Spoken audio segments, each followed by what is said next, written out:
نحمد اللہ علی توفیقہ ونسألہ ہدایت طریقہ والہام الحق بتحقیقہ ونصلی ونسلم علی رسولہ اما بعد فاعوذ باللہ من الشیطان الرجیم بسم اللہ الرحمن الرحیم وَأَعِدُّوا لَهُمْ مَا اسْتَطَعْتُم مِّن قُوَّةٍ وَمِن رِّبَاطِ الْخَيْلِ صدق الله العظيم. وعن عقبة بن عامر قال سمعت رسول الله صلى الله عليه وسلم وهو على المنبر يقول وأعدوا لهم ما استطعتم من قوة ألا إن القوة الرمي ألا إن القوة الرمي ألا إن القوة الرمي أو كما قال عليه الصلاة والسلام. إن الله وملائكته يصلون على النبي يا أيها الذين آمنوا صلوا عليه وسلموا تسليما اللهم صل على سيدنا مولانا محمد وآله وعترته بعدد كل معلوم لك الصلاة والسلام عليك يا سيدي يا رسول الله وعلى آلك وأصحابك يا سيدي يا حبيب الله. محفل پاک میں تشریف فرما میرے ہم مکتب طلبہ کرام السلام علیکم ورحمۃ اللہ وبرکاتہ. بعد السلام بزمناجیہ کے صدر محترم کی جانب سے مجھے جس موضوع پر لب کشائی کرنے کا موقع دیا ہے وہ ہے آلات جہاد. معزز سامعین کرام، آلات جہاد کیا ہے؟ آلات جہاد وہ اسباب اور سامان جس کے ذریعے جہاد کیا جاتا ہے. آلات جہاد جو وہ سامان اور اسباب جو جہاد کے لیے استعمال کیے جاتے ہیں اور جس کی بدولت کفار اور مشرکین پر جارحانہ حملہ کیا جاتا ہے. آلات جہاد کے بارے میں میرا رب قرآن پاک میں کیا خوب فرماتا ہے وَأَعِدُّوا لَهُمْ مَا اسْتَطَعْتُم مِّن قُوَّةٍ وَمِن رِّبَاطِ الْخَيْلِ، اور ان کے لیے تیار رکھو جو قوت تمہیں بن پڑے اور جتنے گھوڑے باندھ سکو.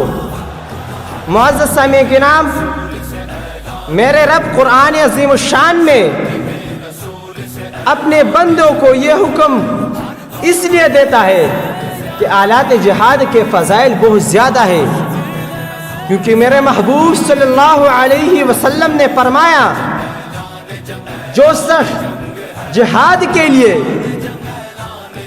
اللہ تبارک و تعالیٰ کی رضامندی کے لیے ایک گھوڑا باندھے تو اس گھوڑے کی پانی پینا اور گھاس کے وہ تن کے جو یہ گھوڑا کھائے اور وہ پیشاب اور لیت جو یہ گھوڑا کرے، یہ سب قیامت کے دن ان کے نیکیوں کے پلے میں ڈالا جائے گا.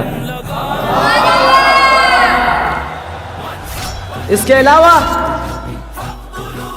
میرا محبوب صلی اللہ علیہ وسلم فرماتا ہے وعن عقبة بن عامر قال سمعت رسول الله صلى الله عليه وسلم إن الله تعالى يدخل بالسحم الواحد 3 نفر الجنة صانعه يحتسب في صنعته الخير والرامي به ومنبله ورموا واركبوا أو أن ترموا أحب إلي من أن تركبوا كل شيء يلحو به الرجل باطل إلا رميه بقوسه وتأديبه فرسه وملاعبته امرأته فإنهن من الحق. حضرت عقبہ ابن عامر رضی اللہ تعالیٰ عنہ فرماتے ہیں کہ رسول اللہ صلی اللہ علیہ وسلم کو فرماتے سنا کہ اللہ تعالیٰ ایک تیر کے ذریعے 3 شخصوں کو جنت میں داخل کرے گا تیر بنانے والے کو جبکہ اپنی صنعت میں بلائی کی نیت ہو، کیونکہ انما الاعمال بالنیات. اور تیر دینے والے کو اور تیر چلانے والے کو. اس سے حضور صحابہ کو حکم فرماتا ہے کہ تیر اندازی کرو، گھوڑ سواری کرو، اور تمہاری یہ تیر اندازی مجھے گھوڑ سواری سے بہت زیادہ پسند ہے.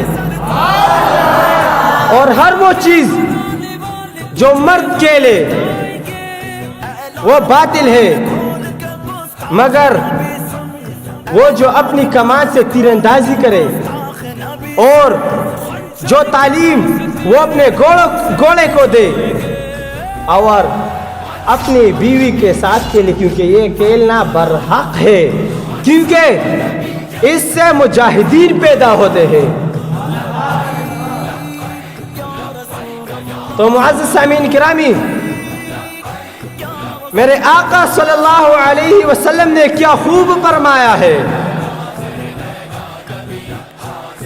تیر بنانے والے کے لیے بھی جنت، جنہوں نے تیر بنایا وہ بھی جنتی، جنہوں نے تیر بنایا وہ بھی جنتی، جنہوں نے تیر دیا وہ بھی جنتی، اور جنہوں نے تیر چلایا وہ بھی جنتی. تو معزز سامعین، ہمیں چاہیے کہ دین اسلام کی سربلندی اور بھلائی کے لیے آلات جہاد بنائے، اس لیے کہ میرے آقا صلی اللہ علیہ وسلم نے آلات جہاد بنانے کی ضمانت خود دی ہے کہ یہ جنتی ہے. آخر میں آپ کو یہ اشعار پڑھوں گا اور اس پر اپنے تقریر کا اختتام کروں گا.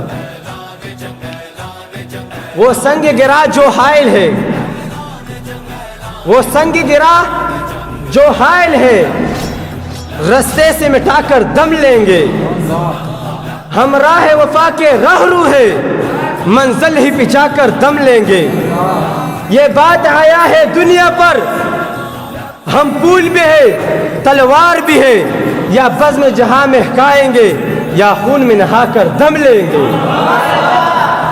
اور اب ارباب حکومت سے کہہ دو، یہ عزم کیا ہے ہم سب نے، جو حق کے مقابل آئے گے ہم اس کو مٹا کر دم لیں گے. ہم ایک خدا کے قائل ہیں، پندار کے پہاڑ کو توڑ دیں گے. ہم حق کے نشاں ہیں دنیا میں، باطل کو مٹا کر دم لیں گے. جو سینہ دشمن چاک کرے، باطل کو مٹا کر خاک کرے. یہ روز کا قصہ پاک کرے، وہ ضرب لگا کر دم لیں گے. وما علینا الا البلاغ.